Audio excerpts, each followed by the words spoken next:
Chapter 1. Stranded. The Hermes cargo hauler drifted silently through the inky blackness of deep space. Ensign Leo Falk stared out the observation deck viewport, watching countless stars streak by in vibrant lines of blue-shifted brilliance. At only 22 years old, this was his first long-haul voyage since graduating from the Academy's engineering program, and the sheer vastness of the galaxy filled him with an indescribable sense of wonder and insignificance. "Beautiful, isn't it?" a gruff voice broke Leo from his reverie. He turned to see Chief Engineer Dax Kovich stomping up behind him, a steaming cup of cav brew in his calloused hand. Though only in his late 30s, Kovich's perpetual scowl and greying hair at the temples made him seem decades older. "Stunning, sir," Leo replied. "I still can't quite believe I'm actually out here." Kovich grunted in acknowledgement before taking a sip from his mug. "The romance wears off quickly, kid. After a few years hauling cargo through the voids, it all starts to blend together into one big empty." Leo wasn't dissuaded by the older man's jaded cynicism. "I'm just grateful for the opportunity, sir, to be travelling the space lanes, exploring strange new systems." "Stow that strange new systems recruit idealism," Kovich cut him off with a wave of his hand. "We're haulers, not explorers. Our job is to get from point A to point B as quickly and cheaply as possible for the corporation. No detours, no side trips." "Of course, sir, you're right." Leo straightened up, doing his best to mask his disappointment. Draining the last of his cav, Kovich tossed the mug into a nearby recycler before fixing Leo with an assessing look. "But I'll give you one thing. This milk run should be smooth sailing. A nice easy intro for you before the real work starts on the frontier routes." With that, the chief engineer turned and strode off down the corridor, leaving Leo alone with the starfield once more. He exhaled slowly, letting Kovich's dismissive comment roll off his back. Getting assigned to a run aboard a lumbering cargo ship may not have been the grand adventure he hoped for out of the Academy, but it was his first step into the wider galaxy. And Leo was determined to savour every second of it. Several hours later, Leo reported for his rotation on the engineering deck. After running through the pre-check system diagnostics, he settled into the habitual hum and beep of the instrument panels monitoring the Hermes warp core and other vital systems. The run from Selene Orbital Space Dock to the Vador system was familiar shipping route, travelled 1,000 times by cargo haulers like the Hermes. They would be making a short-range warp jump in a few hours once they reached the designated exit coordinates. Just a routine hop from one system to the next, then a relatively short cruise across the Vador system before reaching their first delivery destination at Kenzar Station.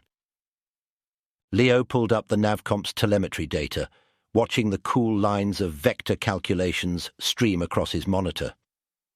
It was all completely standard operating procedure, but there was still something undeniably thrilling about plotting an interstellar course and actually seeing it play out across the cosmos. "Dispatch on secure channel," the comm panel squawked, Captain Mirren's clipped tone cutting through the ambient noise of the engine room.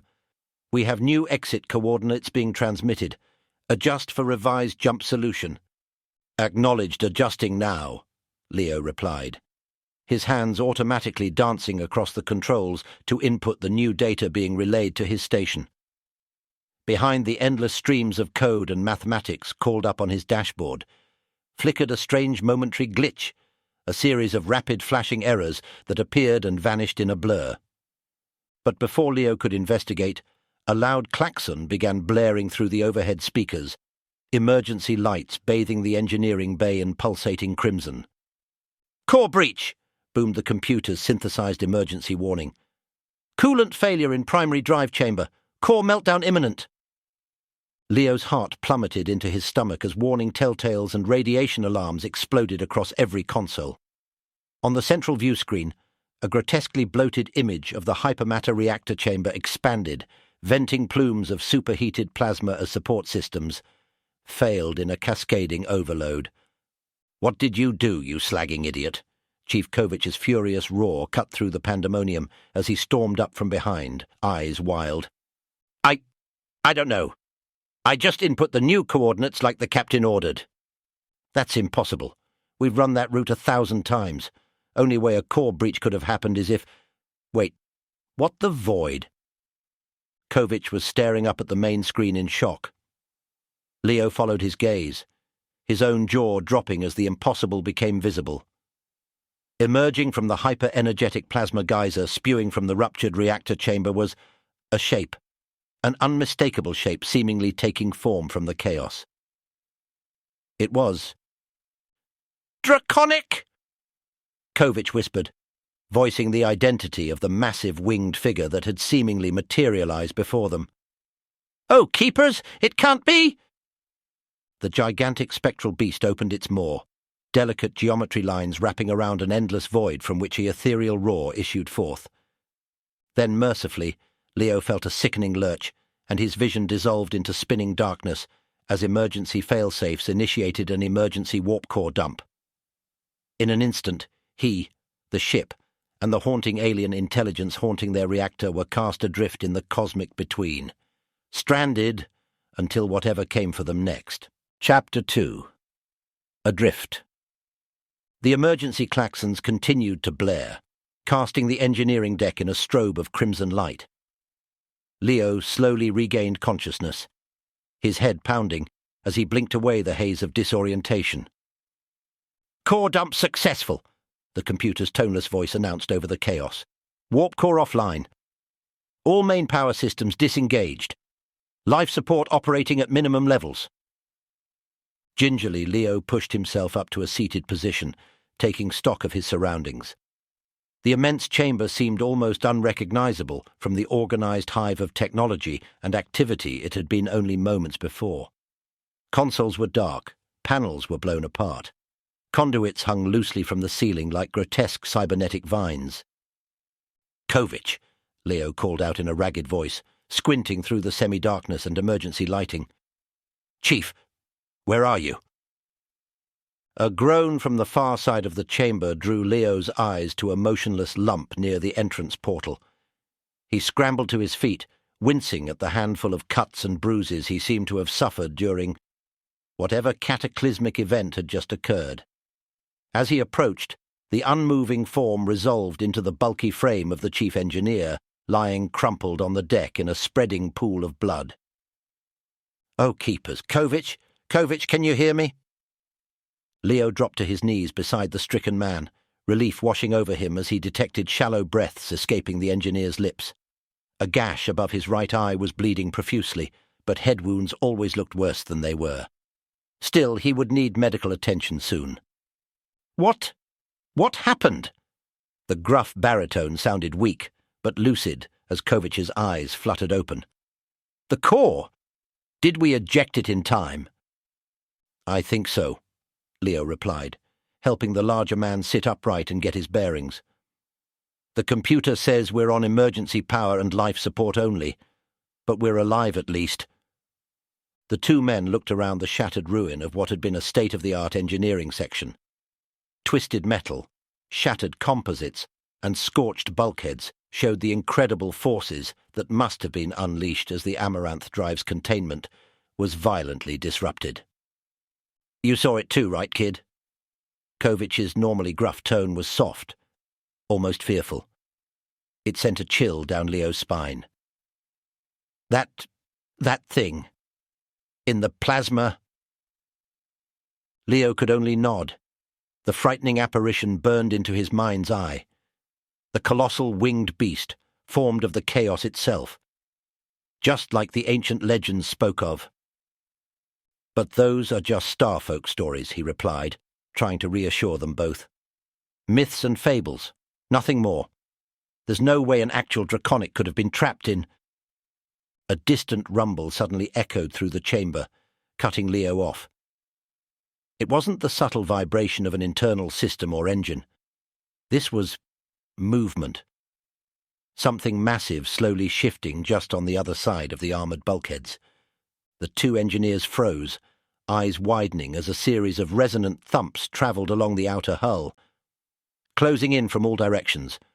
Whatever it was big, huge, and it was surrounding them. Oh, holy void. Kovich's face drained of what little colour it had left. We're not alone out here. On the bridge, the tense silence was broken only by the crackle of scrutiny discharges from shattered power relays. Captain Mirren stood in the vacant command area, one hand braced on the back of her chair as she fought back a wave of vertigo. "Damage report," she managed, blinking hard to focus her vision. All around the dimly lit bridge, her senior officers and crew specialists slowly disentangled themselves from the chaos and regained their feet. "Multiple compartments have decompressed," her ops officer responded, a thin trickle of blood trailing from the corner of his mouth. He coughed before continuing his report. "Force fields are containing the breaches for now, but we've lost primary life support, main power, pretty much everything except the most basic emergency backups and limited thruster reserves." "The core—" Mirren didn't need to finish the question. "Total meltdown and ejection," Tactical replied grimly from her station. "We're dead in the water." A profound dread began creeping up Mirren's spine. "What about the nav comp? Where are we?" Her ops manager looked up from his flickering boards, face pale. That's the thing, Captain. We're not sure. The nav computer is scrambled. According to these readings—" He swallowed hard. "We're not even in the same system anymore. Somehow that emergency warp dump must have jumped us. Spirits know how far across the galaxy." An ominous tremor suddenly rumbled through the bridge, the groaning of overstressed bulkheads echoing through the chamber. Mirren instinctively grabbed the back of her chair for balance. "What in the blazes was that?" she demanded. "Power's still fluctuating," her ops manager replied, new concern creeping into his voice. "Instruments are going haywire. Could be a radiation flare from the ejected core." "Look!" At Tactical's shout, every head snapped towards the central view screen. A visual input flickered to life, turning the oppressive darkness beyond the bridge windows into a field of scattered stars, with something else in the foreground. Something huge, and moving steadily closer. "Is that a ship?" Tactical squinted at the monstrous shape resolving from the shadows. No, that's not possible." But as the behemoth drew nearer, a collective gasp of horror escaped the bridge crew. Their eyes weren't deceiving them. It wasn't a ship at all. Horned and scaled reptilian wings spanning hundreds of meters outspread as it propelled through the vacuum with powerful strokes. Fanged maws opened and closed in strange geometric pulses. And from each of the colossal creature's multitude of faceted eyes burned a haunting, cold sapience. "Draconic!" Captain Mirren's voice was a breathless whisper of stunned realization. Around them, countless more of the gargantuan aliens were taking shape in the void. An entire flight, like leviathans of the ancient deep emerging from the black oceans between the stars. On the bridge of the crippled Hermes, nobody dared move or speak. The cold certainty of death had inevitably found them, and it wore the visage of long-extinct myth. Chapter 3. The Reckoning. The tremors intensified as the gargantuan draconic entities closed in on the crippled Hermes from all sides. On the bridge, the crew could only watch in stunned horror as the gargantuan aliens took formation around their stricken vessel. "They're herding us," Tactical's voice cracked with barely contained panic. "Like prey." Captain Mirren swallowed hard, her mind racing to process the incomprehensible scenario playing out before them. Every attempt at a rational explanation felt more futile than the last. "Open a channel," she ordered, her voice forcibly level despite the tremor of dread coursing through her. "All frequencies. Let me try reasoning with whatever they are." Her ops officer shot her an incredulous look but compiled without argument. A series of hisses and pops echoed from the speakers as the comm cycled through every potential mode of communication. Ultra-wave transmissions, laser arrays, even old-coded bursts of binary data and the ancient language primers. When no response came, Mirren drew a fortifying breath and began broadcasting on the general frec. "Unidentified vessels. This is Captain Eloise Mirren of the commercial cargo hauler Hermes. We are a civilian shipping convoy bearing no hostile intentions. Our warp drive has suffered a catastrophic failure, leaving us stranded and without means of defense. We ask that you break off this engagement and allow us to make repairs and be on our way. There is no need for further violence or action against us. Again, only dead silence and the endless void staring back at them from the view screen. Mirren's shoulders slumped almost imperceptibly. "They don't even see us as a threat worth acknowledging," she murmured. "Just ants to be crushed beneath their heel whenever they wish." Any further words were drowned out by a thunderous crack that shook the bridge to its core. On the view screen, one of the immense draconics suddenly opened its fanged maws, geometric energy filaments coalescing into a churning singularity of annihilation. "Incoming!" Tactical's panicked shout barely preceded the blinding lance of energy that erupted forth. It streaked across the void, impacting the Hermes' crippled hull with the full devastating fury of a thermo-cataclysmic bomb. The bridge was plunged into chaos and roaring vacuum as the shockwave hit, air siphoning from every orifice, as the forward third of the ship was instantly vaporized. Compartment after compartment ruptured and decompressed like a collapsing delta-dram sculpture, the tortured scream of twisting adamantium echoing through every corridor. On the engineering deck, Leo and Kovich were both thrown from their feet like discarded toys by the thunderous impact and ensuing decompressions. "Hull breach across multiple decks," the computer blared through the shrieking alarms. "Emergency force fields engaged. Catastrophic structural failure imminent." "We're hit! We're taking heavy fire!" Kovich was yelling, the whites of his eyes visible even through the mayhem and failing emergency lights. "But from who? What in the name of the ancestors is happening here?" "It's them," Leo screamed back, having to raise his voice even at this proximity to be heard. "Those creatures. They're the ones attacking."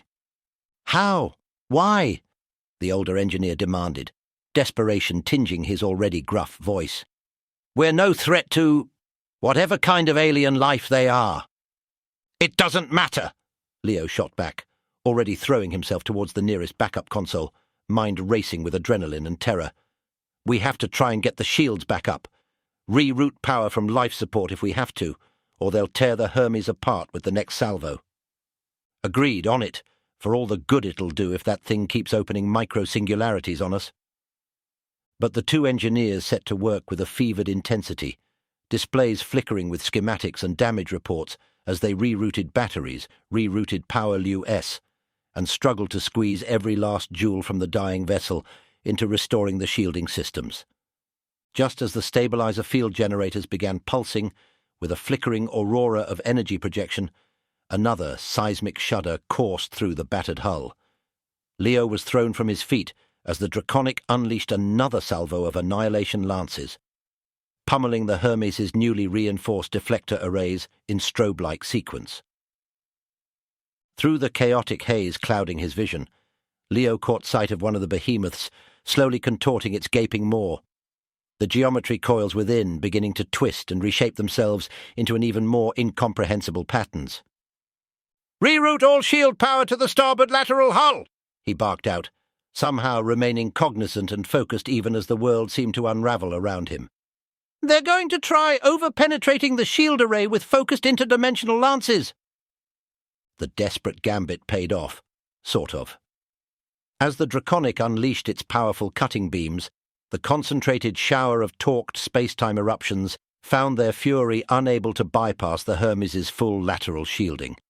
The violent barrage slammed against the flickering energy barrier, held. Then, with a chilling finality accompanied by the shriek of hopeless physics, the focused attack began inexorably boring through the overburdened shields, carving an ever-widening tunnel straight towards the engineering section's bulkhead. Within seconds, the awful whining screech of adamantium parting reached a crescendo, and the entire compartment was consumed in blinding energies as hard vacuum consumed the doomed freighter's vitals. Chapter 4. No Mercy. Silence. An eerie vacuum stillness descended over the ravaged wreck of the Hermes in the wake of the draconic onslaught. Emergency bulkheads slammed shut, sealing off the vented compartments. Those crews still alive found themselves entombed in isolated pockets of the crippled vessel, the roar of escaping atmosphere fading into the deafening quiet of hard vacuum. On what remained of the bridge, a feeble shimmer of force fields contained the precious pocket of air and protected the handful of survivors from the chill depths of space now visible through the shredded, transparasteel viewports. Smoke and scorched bulkheads painted a scene of shocking devastation. Captain Mirren coughed, thick plumes of vapour exhaling from her scorched uniform as she pulled herself up on one elbow. The bridge was in ruins, bodies strewn about like discarded marionettes amidst the flickering ruin of instrument panels. "Status! Report!" she rasped out between ragged breaths. Her tactical officer, Everson, slowly rose into a crouch nearby. A nasty gash along her hairline painted half her face in viscous crimson, but the wild look in her eyes confirmed she was among the living. "Force fields are holding for now, Captain," the woman replied, spitting out a mouthful of blood. "But less than a third of the ship remains sealed and pressurized. Engines, warp core, main power systems, all destroyed. We're just drift now. Wreckage."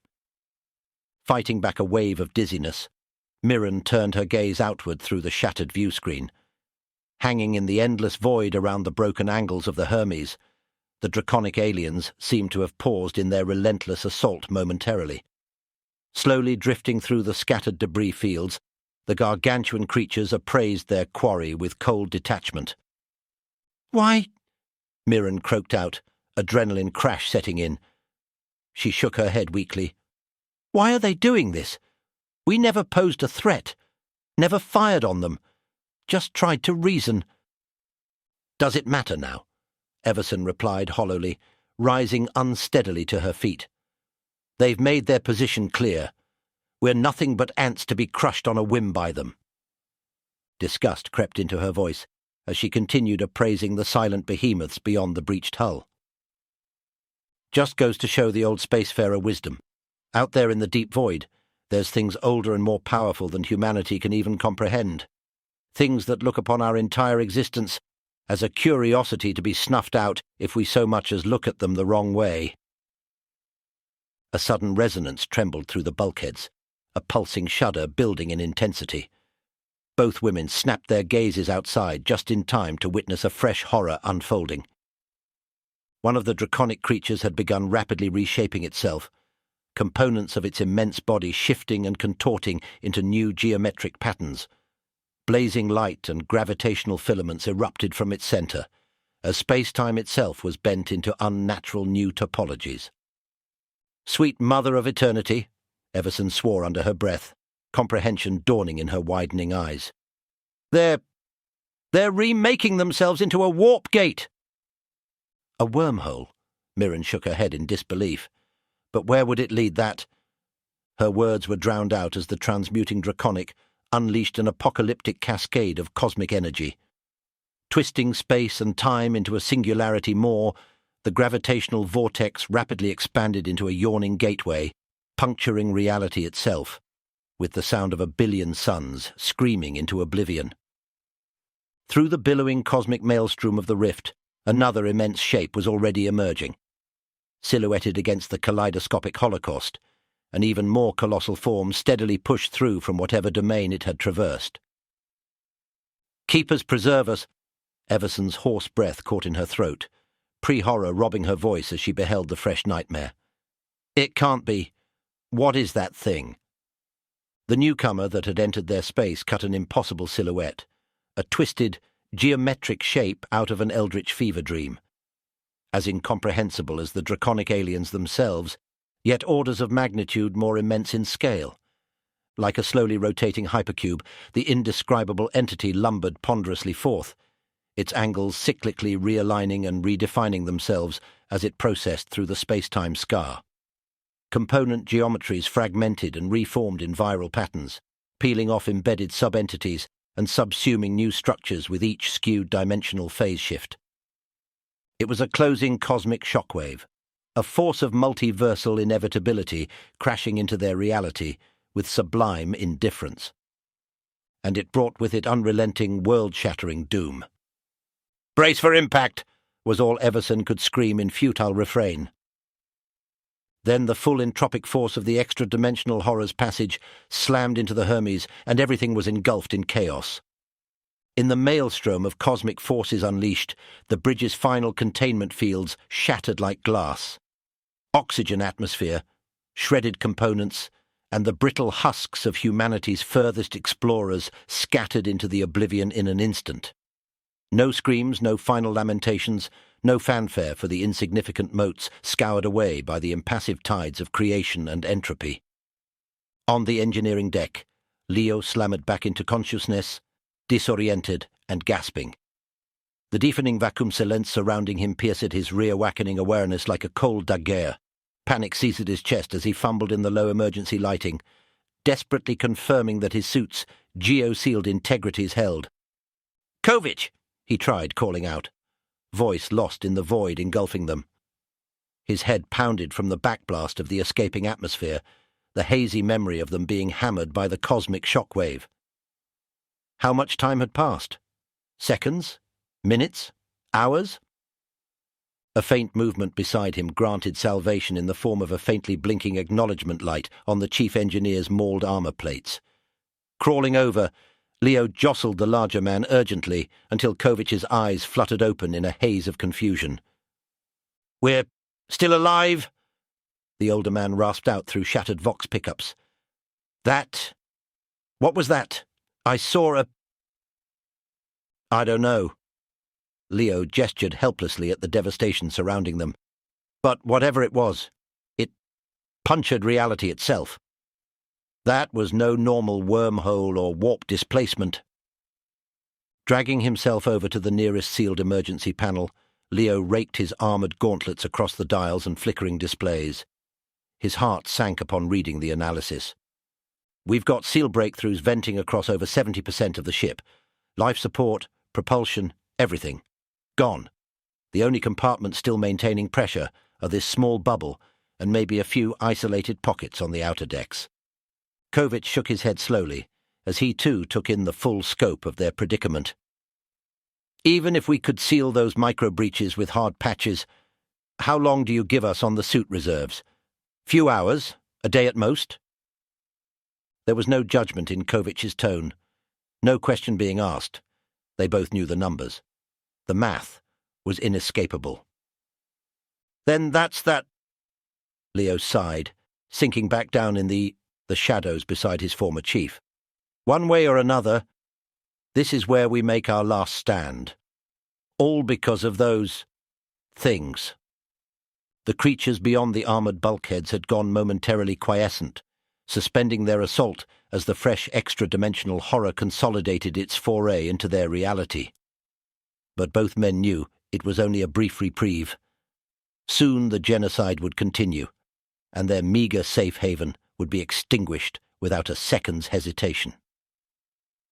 Silence stretched for several minutes before Kovich stirred again. "You know, in all my years spacing I'd heard the old void myths of the draconic," he mused quietly. "Stories passed down from the priors about these massive ancient beings that lurk between the stars, able to reshape reality on a whim through some incomprehensible mastery of higher spatial dimensions. Part of me always assumed it was just marine barracks, tall tales meant to frighten the new recruits. But I'll be damned if those children's fables haven't turned out to be horrifyingly literal." Leo remained quiet, motionless in the darkness and listening to the older man's words. When he spoke again, some of Kovich's trademark gruffness had faded, replaced with a solemn yet peaceful acceptance. "The thing is, when you stake your claim out here on the frontiers, you've got to be prepared for the eventuality that you'll die out in the Black Kid. I made peace with that inevitability a long time ago. But at least I thought, if fate dealt me that hand, it would happen while doing something meaningful, hauling essential resources to a rim-world colony struggling to secure a foothold, maybe even going down with my ship in defense of innocence against raiders or pirates." A grim chuckle escaped his lips. I never imagined it would be because the dark campfire stories of the ancients turned out to be literal truth. Kovich sighed then, a weary exhalation of his suit's recyclers. All I can hope now is that the end comes swiftly when it arrives, that somehow, what we witnessed here today, what we've learned of the true face of the deep unknowns waiting for us across the galaxy, that knowledge at least serves as an inoculation for future generations, a warning to turn back, to heed the boundaries our predecessors staked out for us eons ago. They lapsed into silence again, minds inwards as they sought whatever final solaces they could find. All too soon, the gathering psionic tides of the reawakened transsingular intelligence signalled that their brief lull had reached an end. Beyond the armoured bulkheads, the resuming orchestration of apocalypse had begun. Chapter 5. Echoes of the First Ones. The ancient reckoning resumed with a vengeance, as the impossibly vast cosmic horror fully consolidated its breach into their reality. Like a sentient singularity shedding progeny singularities, the entity expanded its influence in geometric bursts of entropic force, simultaneously spawning and subsuming manifold substructures. Within the isolated pocket still shielded aboard what remained of the Hermes, Leo and Kovich could only hold their positions and bear witness as the nightmare encroached.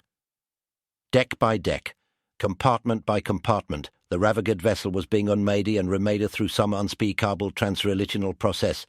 The constituent materials themselves reprocessed down to their fundamental quantum states and reshaped into new forms obeying the alien geometries and higher spatial dimensionalities of the cosmic horror. Do you feel that? Like your bones are being turned to jelly by discordant vibrations? Kovich grunted through laboured breaths as the bulkhead beside them shuddered and warped sickeningly under the cosmic stresses being exerted upon the material's quantum probability waveforms. "Systems are already failing," Leo rasped out, trying to keep his mind focused through the dizzying spatial vertigo threatening to overwhelm his senses. Life support cycles becoming erratic, suit seals destabilizing at the molecular levels. It's like the very rules that define our reality, down to the most fundamental scales, are being overwritten piecemeal. They both instinctively recoiled as a segment of the warping bulkhead transformated into something entirely metamorphic. Jointed fractal branches unfolded from its surface, bristling with geometric lens-like structures, coruscating with baleful violet luminescence. Whatever intelligence was behind this existential onslaught, that malign sentience was probing their isolated haven now. "Should we try to establish contact? Plead for mercy again?" Leo asked, attempting to keep his voice steady despite the dread coursing through him as the eldritch sensor array shifted to train its full focus upon them. "Do you really think there's any point to—" Kovich let out a ragged sigh. "As the old galactic saying goes, we're only fleas upon the cosmic hound. And this entity, this impossibility from the far realms, even the draconic things, seem to be supplicating to it, summoning it through those hell gates. It's not even seeing us on a scale we're able to comprehend." Even as he spoke those words, the fractal sensor branches stilled, having pierced the electromagnetic obfuscation of the containment field to probe the two men directly. Then a fresh eruption of chaotic spatial distortions enveloped their shrinking refuge in a storm of reconfiguring topology. Through a localized warp window, sliced into their space, Leo caught a glimpse of the greater, unfolding trans-singularity underway across everything surrounding them. Scores of additional extra-dimensional entities were now disembarking from their beachhead, cutting across the fabric of space-time in dizzying quantum wakes. Some took on vaguely insectoid aspects, others the semblance of fractal botanical structures. Yet more were geometric kaleidoscopes of self-intersecting lines and loop-string geometries. All were utterly alien in their chaotic interplay of physics and cosmology, reshaped by the blasphemous higher dimensions now overriding this reality's rules of causality and size. As Leo watched, mesmerized and horrified, some of the vanguard entities set about processing the very essence of surrounding vessels and their crews trapped within the annihilation wave. What had been ships and personnel were rapidly unraveled and absorbed as constituents on an elemental level, like base raw materials fed into a cosmic smelter or deconstructor beam. Those spatial domains interlocked and intertwined, other entities then reconfigured the resultant yields, replicating the same principles of quantum harmonics and dimensional manipulation. The effect was viral, exponential, becoming an all-consuming resonance cascade across all matter and energy within the cosmic horror's sphere of influence. Turning his gaze back to the bulging sensor array, now shoving itself into their own refuge, like an exploratory pseudopod from some extinction nightmare, Leo marveled with detachment at the infinitely paleognetic patterns resolving across its constantly metamorphing substructures. "Do you see that, Kovich?" he breathed. "Those cascades of quantum interharmonics, echoing down cosmic scale after scale like some endlessly regenerative cycle." The chief engineer gave a terse nod. "Even in the face of this Wayarasha, it's still strangely beautiful in a way, a grim glimpse into whatever truths of existence may lie on the far side of the singularity." Gathering the last vestige of resolution, Leo forced his voice into a clear decree. "Listen to me. Whatever happens next, whatever scraps of us are used to seed the next iteration of some higher dimensional entity, I want you to know this. You were right, and I was wrong." He fixed Kovich with his gaze, determined for this confession to be his final mortal words. "You told me this would be a simple run, just another cargo haul through settled systems. You warned me. My dreams of adventure and discovering strange new worlds were pure naivete. And you were absolutely right. Once you leave the safety of the known regions, once you venture too far off the well-trodden paths, the true strangeness of this infinite universe reveals itself. Horrors and apex intelligences beyond our wildest comprehension lurk between the stars, ready to put us firmly back in our place at the slightest provocation." With his final declaration spoken, Leo Falk threw back his head and laughed, a primal sound of delirium, glee, terror, and existential despair, all given visceral voice. It was the exaltation of raw revelation, made manifest as the fractal structures around them completed remaking their final sanctuary into something wholly metamorphic. Then everything around them transformated with horrific finality, and there was nothing but the endless howling between realms consuming everything. Chapter 6. The Seeds of Eternity. The resonant tides of quantum reconfiguration cascaded onward, transcending and remaking the very fundamentals of reality itself.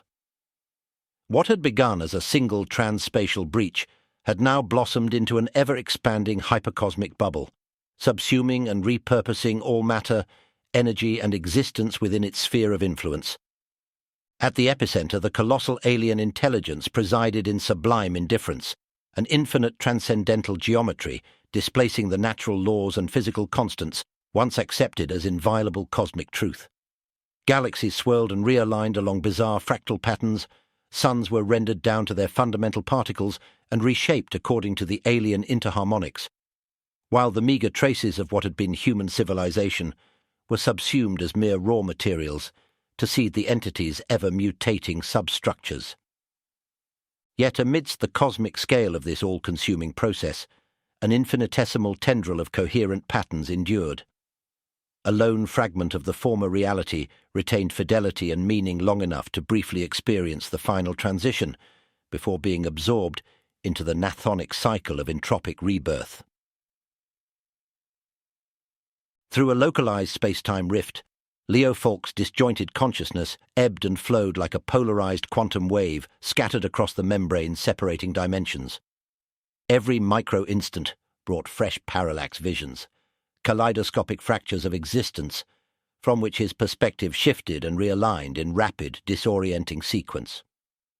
One transient subjective eternity, he found himself suspended amid the churning vortices forming a stellar nursery reborn along alien topological principles, a birthing nexus sculpting new galaxies and inhabitable biostructures from the ashes of all previous cosmic order. In that eye blink of trans-singular clarity, He bore witness as something resembling a galactic filament tendril swept past amidst the blazing plasma fountains and spiralling accretion flows. Only upon transcapping those final subjective vantages did he recognize the tendril for what it truly was, a simulacra constructed from the constituent quantum components that had once defined his own corporeal being. Reshaped and respliced through each cascading cycle of quantum uncertainty and metamorphosis, it now served as a mere subroutine element organizing new stellar wisp nebulae, according to the living cosmic calculus of the overmind. In the next cascading permutation of his fragmented awareness, Falk found himself reformatted as a higher dimensional enunciator code, calcifying into pseudo-crystalline maniohedra that broadcast recursive calibrational matrices to the myriad spawning subminders instantiating throughout the expansion zone.